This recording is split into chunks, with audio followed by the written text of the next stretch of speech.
Ang mga babae ay hindi isang option lang. Hindi sila choices na kailangan yung piliin pag no choice na.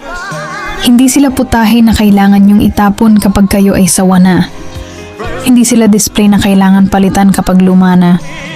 At lalong hindi laruan para ilagay sa sulok at balewalain kapag tapos nyo ng paglaruan. Walang babaeng gustong maging option lang. Lahat yan umaasa na piliin at maging priority. Pero minsan pinipili nilang magstay kahit nasasaktan na dahil mahal nila yung tao.